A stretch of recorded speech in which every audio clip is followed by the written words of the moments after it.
If you overindulged a little bit over the summer and are still struggling to get back on track, I have just the thing for you. I'm kicking off a free 5-day breakup with sugar challenge starting August 19th. We are going to slay that sugar dragon and get control over your cravings so you can start releasing weight, get rid of the belly bloat, and skyrocket your energy. You will not believe how much can happen in just 5 short days.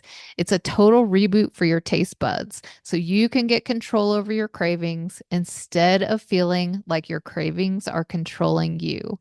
You can sign up for the free Breakup with Sugar challenge at sarahhaaswellness.com, and I'll also put a link in the podcast show notes below. Let's head into Labor Day feeling light and amazing. We start August 19th, so I'll see you there.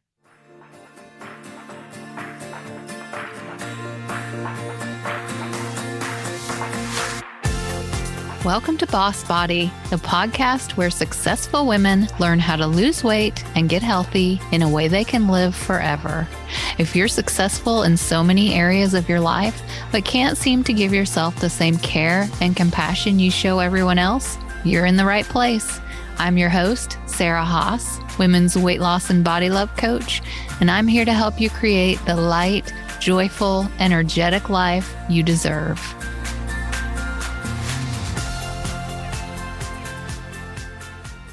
Hello, everyone, and welcome. This is Sarah Haas on the Boss Body podcast. I'm so glad you're here with me today, and I have a special treat for you. My special guest is Pamela Thompson, and Pamela is the president of Creative Life Coaching and Consulting. She's also an international best-selling author of 2 books. She's an international speaker and facilitator, and she's also the founder of the nonprofit organization Female Wave of Change Canada. Pamela, I'm excited to have you here because your work deals a lot with women who are in midlife and who are navigating difficult transitions. So I know exactly how that feels. I know a lot of my listeners know exactly how that feels. And these transitions can, really be something. It's a hump that we have to get over, but there's so many gifts that come along with these transitions. And I'm excited to have you here to talk about your story and all the things that you have faced and overcome and the amazing wisdom that you have gleaned from these experiences and how you share these now with other women. So welcome. I'm so happy you're here. Thank you for being here. Well, thank you, Sarah. I'm excited to be here and looking forward to our conversation. Absolutely. So you and I chatted a little bit before, and I am captivated by your story and all the things that you've gone through. And I know, some are going to be specific for you, and some are things that a lot of us have dealt with, like going through a divorce, and we can relate. And I feel like we can always learn from other people's experiences, regardless of if it's something that you've dealt with or not, because you can always see a little piece of yourself in that. So if you would just tell us a little bit about you and your story, and then how you are using the wisdom you have received through your experiences to help the women that you coach. Okay, where do I start? When you've been on the planet for a few decades, um, I've got different stories. I guess if we focus on change and transition, I've done a number of things in my life. I'm one of these people who, when I had a real job, I averaged about 3 hours, 3 hours, not 3 hours, 3 years in a real job. And then I'd say, okay, I've learned everything I can. So what's next? And I'd either put it out to the universe and say, what should I do next? And wait for the messages to come. Or I'd think, okay, I really want to start doing international work. Who do I know? Invite them for lunch and then get ideas from them in terms of who in the network would be a good person to approach to start doing international consulting when I was doing domestic, for example. So I'm someone who's experienced a lot of change and transition. And I had a business coach in 2007, 2008. Her name's Christine Comafort. She was very, very good. And I was setting up a coaching business at the time. And I had a network of coaches in Canada and the States, and we were coaching people through a variety of life transitions. But initially, I had this creative healing center on the web. So it was virtual, and it integrated the health promoting and healing benefits of the arts with neuroscience, with coaching and coaching people, right? And alternative modalities as well. And Christine was the one who suggested, Pam, do you know anything about transitions? And I'm like, yeah. So that sort of sparked me to think, okay, yeah. So she sort of put the light on to help me more focus my business on coaching people through a variety of life transitions. So I had a bunch of coaches in Canada and the States. We were doing this. And then what happened is I've had several consulting businesses from since the early 1990s, and a coaching and consulting business. And I was really missing the international consulting about 18 months in to the coaching, to my coaching people through a variety of life transitions. I'm telling you this story because I think it'll help people understand how I have a diversity of experience, but also a diversity of interests. So I was taking this body-centered coaching program because, as many intelligent women, often society values us for our left brain and our logic and our analytical skills. And I realized it was time to bring my creative side, my more feminine side, my intuitive side, my emotionally intelligent side up to dance with the masculine. And so I thought, you know what? I want to study body-centered coaching. Met this woman, took her program via teleseminar, and it was the last class. And she was wanting someone to demo a decision-making process using our body-centered wisdom. And no one was putting their hand up. And I said, well, I'll do it if no one else will. So she said, find a line on the floor. Think about something that you really want. Now notice if any fears, any negative self-talk come up, and imagine each of those fears or negative emotions as rocks in a knapsack on your back. Now just feel the weight of them all. Now release them and let them go. And cross that line however you feel you want to cross it. You can leap across it, you can walk across it, you can step across, whatever you want to do, and say aloud what you want. And I leapt across that line, Sarah, and I said, I want to play big. Within 2 weeks, I received an email offering me to throw my hat into the ring for one of 3 senior level positions, consulting positions in Afghanistan. And this was middle of August 2010. Within 2 weeks, as I say, I got this email. I talked to my partner and I said to him, this is something I've wanted to work in Afghanistan for a while. Will you support me? It was a 9-month contract in Kabul. It wasn't an in-out. It was like, and he said, whatever you want to do, Pam, I will support you to do this. So within a week, I emailed them back and I said I was interested particularly in one position that had my name written all over it. And then within another week or so, by mid-September, I was part of the interview process. By mid-October, I was on the ground. It was that fast. And it was one of these life-changing positions that brought together my coaching skills with my consulting skills, and also my ability to work and connect with Muslim men and work in really diverse cultures. But the challenge was it was a war zone. It was October 2010. I ended up staying for 13 months to November 2011. And it was life-changing, and it was also a very incredible situation to be in. That is almost unimaginable to a lot of us. And to say it was a challenge, that's a bit of an understatement.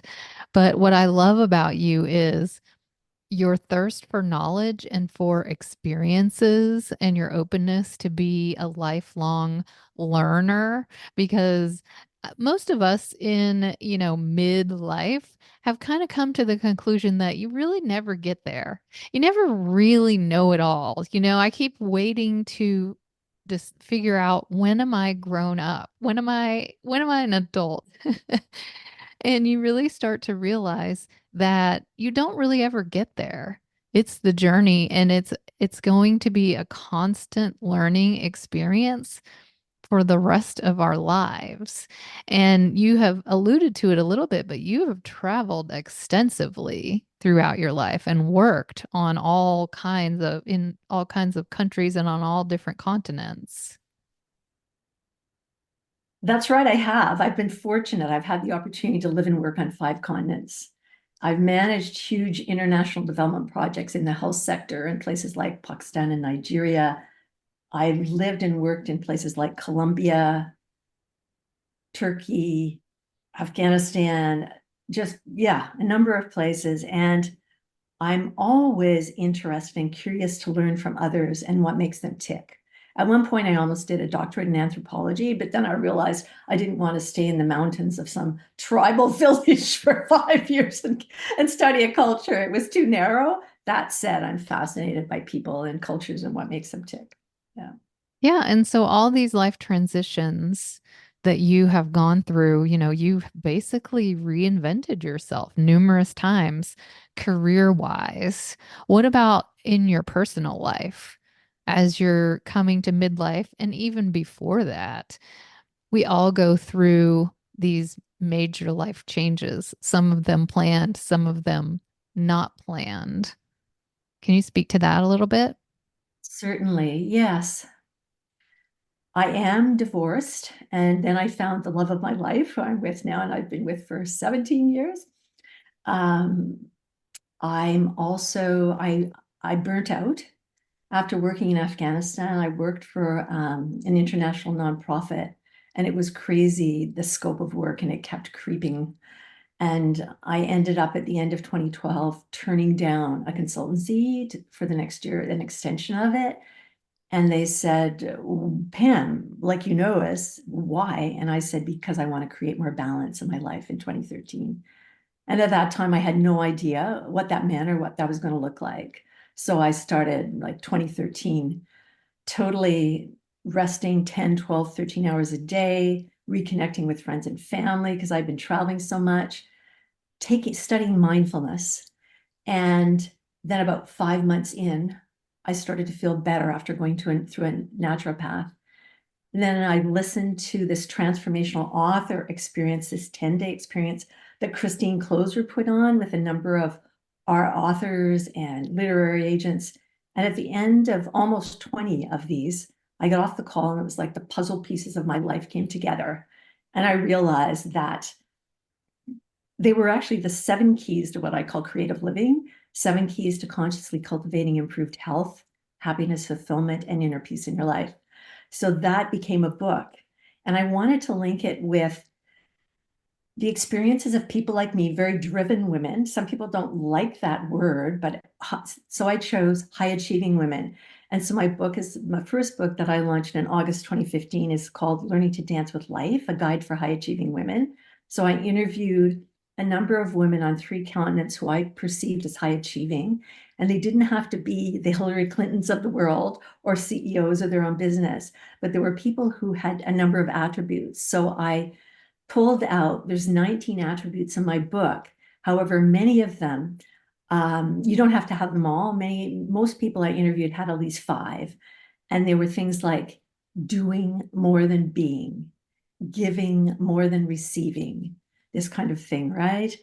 Being highly perfectionistic, being hard on oneself, self-critical. Anyway, there's a number of them. So that's the setup on the front end of the book. And then I go through, and because I was coaching high achieving women as I was writing this book, and then afterwards I actually had a group coaching program called Staying Healthy in Body, Mind, and Spirit While Living Your Passion, and it incorporated these 7 keys.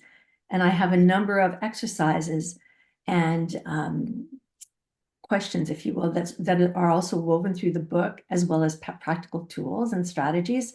So there's a workbook that accompanies the book. And so I wove those into the book. And I also have this workbook that's part of Learning to Dance with Life.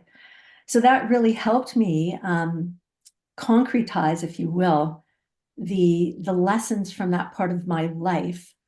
And also because I initially was a healthcare provider many years ago, this idea of being healthy and from a very holistic perspective, that's always been a thing for me. That's where we definitely are cut across. That's one of the many ways we cross cut in terms of what we believe in and what we're interested in, I believe, Sarah. Yes, and Um, I love what you said about you interviewed these different women all across the globe who you considered high achieving. And I think a lot of us, when we hear that term, some of us don't feel like we're high achieving. You know, we think of it as, oh, you're only high achieving if you are a politician or if you are a CEO or if you have major advanced degrees or if you have climbed the corporate ladder and you are very high up in your career. But you didn't focus on that. You focused on these women have these traits in common. And oh my goodness, it hits home for me perfectionistic, being hard on yourself, giving more than receiving. And that's me. And that is the women that I come across every single day. So, regardless of your the cover of your book, let's say, you those are traits that are in a lot of us. And regardless of what life choices you've made, high achieving can mean a whole lot of things. And we can learn a lot from these women that you interviewed and all the things that they went through and what they learned. And now they can share that wisdom with us. yes, and perhaps I should have called it a guide for driven women. But again, I didn't feel like that really rang. I thought that was sort of a negative term, but I don't know. Is that more attractive to you than high achieving? I don't know. It's a personal thing. And I think either way you say it, everyone, it applies to all of us. It The does. collective, the feminine collective, because we all care deeply. We all work so hard. We all put so much effort and energy, our life's energy, into the things that we feel are important here on earth, whether that's our family, our kids, our jobs, our homes, whatever that is. We are driven. We are driven to be our best selves and to take care of all these things. And one of the things I talk about so much in my health coaching process, in my health coaching practice, is how we end up neglecting ourselves in the process. And we don't take a step back for that self care. So I love what you said after you were traveling extensively. You took some time, some rest, and some time to go inward and focus on mindfulness, and you were taking classes and doing things to help fill your cup up again. And I think that's one of the missing pieces for so many of us. It's very true. And I guess I feel blessed that I was able to take that time because it's very scary when you're self-employed to say no to a consulting gig and say, no, I'm just going to take like 5, 6 months off and turn down work, right? But I knew in my body that I was just like a lemon that had been squeezed dry. I was just exhausted. And I knew I just had to listen to my body. So that's the other thing, reflecting on my life. I've always listened to my body, whether or not I knew it consciously or not. Like when I'd reach a point in a position, I just knew when it was time to leave. Just like recently when I handed over the reins of this nonprofit I'd founded about 3.5 years ago. It was a passion project and I loved it, but I just knew my time was done there. And fortunately, I found some amazing two women to take over. And I knew that I wanted to open up space to write my third book. And this is what I'm doing now. So it's like I really listen to my body, and it always works out, even Yeah, though and at the it's not time, just your body. You said you were leaning into your creative side, your feminine side, your intuitive side.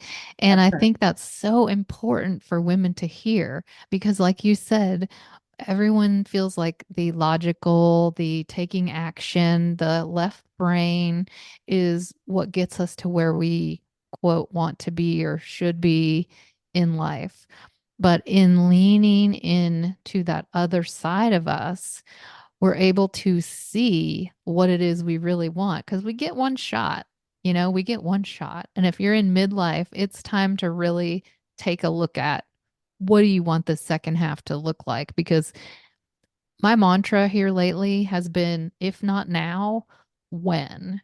And I love that visual exercise that you did where you looked at the line on the floor and you cleared your mind and said, "What is it that I want?"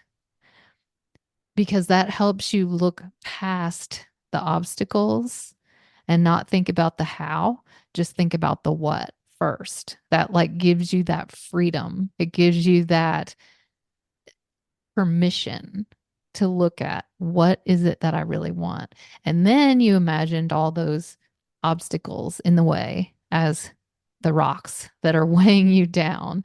And you just visualizing something like that is so powerful because you can lay that down. And then in doing so, you have told the universe, this is what I want.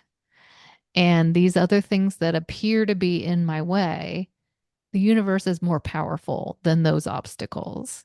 And if you put it out there and you declare it, that's what the universe is going to reflect back to you.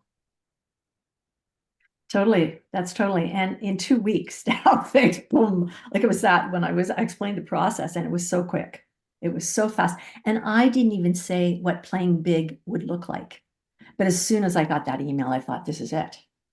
This is it. And if you weren't listening to your intuition, if you were not going inward, you might not have heard that message. You might have pushed it aside as, well, I can't think about that right now because I have to do this, this, and this. Like if we put our blinders on and we become single focused, we don't see the other opportunities as a plausible thing. We think of all the reasons why we can't do that, and then that holds us back. That holds us back from our full potential and from living the life that we want, not achieving it necessarily, but allowing it to come to us.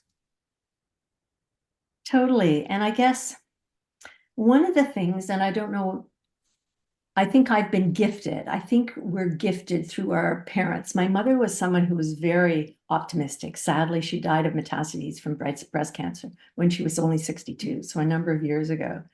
But she was also always optimistic, very optimistic person. So I believe I inherited that part from her. So I don't tend to see all those obstacles. I just sort of focus on, okay, this is what I want, right? And I guess that's why I actually, over a year ago, designed this group coaching course on reinventing yourself, but I haven't launched it yet. It's on the back burner, and I'm like, okay, I'm writing this book now. I really need to focus on this. However, what I discovered, because I distilled my work and my lessons from the last, more than 3 decades, and I identified that there's 4 ingredients that you need to reinvent yourself. And one is mindset, what Carol Dweck would call the growth mindset, where you're optimistic and you believe that you can reinvent yourself. Also, if you are, as I mentioned, by nature an optimistic person and you're flexible, these are also good qualities. So then the next thing of support, having support, as we know from friends and family, is really important when we're embracing change or trying to start something new. Then tools and processes to support your process. And that's why I created my Art of Change framework. which is a 5-step framework that is based on the metaphor life is a dance and underpinned by the belief that embracing change is a creative process that opens us up to new possibilities. That helps people as they move through change to understand it, how they respond to it, and then gives them a process to walk through and change themselves from the inside out. And the other thing is self-care. We need to look after ourselves through the process because any change is stressful on our bodies, some more than others. That said, we need to do things like I'm sure you teach all the time. Sleep 7 to 8 hours at least a night, eat healthy foods, spend regular time in nature, exercise regularly. All these things we know about, but not everybody does them, right? For me, my daily nature hits are huge. I go for walks at least 45 minutes. I live really close to the ocean and really close to a beautiful park that was built in the 1800s. So I'm very blessed. And that for me is very healing and therapeutic being in nature. Plus, it also stimulates my creativity.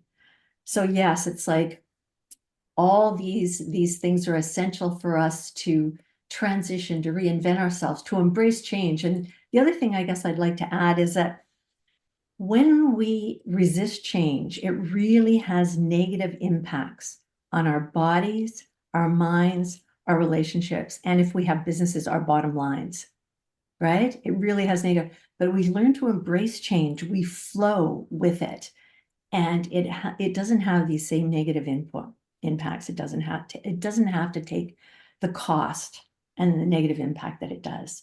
I So agree. part of my work I agree a is hundred. about teaching people about this, helping people Yes. understand that, and then giving them tools to walk through the process and unpack it, if you will. Yeah. I've thought about that a lot in the past because change is going to happen. It is inevitable. And I think it was listening to a meditation from Deepak Chopra, who I love. And he said, resist nothing, which, I mean, that's a hard pill to swallow. But if you really could, he's just saying, you can resist it in your mind. You can tense up your body. You can try to refuse to believe this is what's happening, and you can try to force it not to happen, but it's still going to happen, whether you like it or not. So if you get rid of that resistance, and they say go with the flow, and there's a reason that's a cliche because it's true. If you just go with the flow and see where it takes you, that's where you're meant to be. Or you can hunch down and contract and stress yourself out and become sick Exactly. mentally and physically. So I love that I'm so glad that you threw that in there. And the 4 steps are brilliant. The 4 steps to being able to embrace the change and being able to reinvent yourself are fantastic because one of the steps you mentioned is tools and processes, which is kind of the one that we think is the only one we need. We think, oh, well, if we're going to do this job, we need to get this training or go to get this education or complete XYZ. But so much more really goes into it. That mindset shift, the growth mindset, and believing in yourself and knowing that you can get there, and the support. Making change requires support. It is almost impossible. I know when I was going through my divorce, I sought the help of not just friends, not just family, but professional therapy because I knew that I needed a certain level of support to get through that very stressful process. And I love that you put that in there. And then self-care, I preach self care all the time, and all the things that you said. You need to eat healthy. You need to get enough sleep. You need to drink enough water, spending time alone, spending time in nature, giving yourself that breathing room and that creativity. So I love that you have all those steps in there. And I want to go back really quick to you mentioned that you have a 5 step, the art of change framework. And you are offering that as a free download to anyone listening, which is amazing. And I'm going to make sure that I put a link to that in the show notes and the comments so that anyone who is, well, everyone is looking at change in their life. And I know that your insight and your wisdom can help give us kind of a little boost, a little jump start into being able to navigate those transitions. And I was also going to mention that people can find you at Thompson.com if they want to read more about you and more about your work. And I want to thank you so much for being here today. Well, thank you very much, Sarah. I've really enjoyed the opportunity to chat with you and share with your guests. And yes, people can download my Art of Change framework on my website, actually, at the homepage. That's where they can get it. And there's also information about my second book, The Exploits of Minerva, Reflections of a 60-something Woman. And it's really a fun book, but it's based on interviewing women and then creating composite characters related to various transitions they've gone through, told through the playful and sensitive eyes of Minerva. So Amazing. I love your energy. I love your optimism. Your mom must have been an amazing person. And obviously, this is what you've been put here on earth to do. And that is why you are a coach, because you see things in a light that a lot of us can't see. And you help us navigate through that so that we can go out and grab the life we want. So I want to thank you for the work that you do. And thank you so much for being here today. thank you so much, Sarah. Really And appreciate thank you all for listening. We're honored that you've chosen to spend your time with us here today. And until next time, I will see you then. Thank you so much for being here. I'm honored that you've chosen to spend your time with me and allowed me to be part of your journey. If you like what you're hearing, remember to subscribe to the podcast and share it with anyone you think would benefit. I'll see you soon.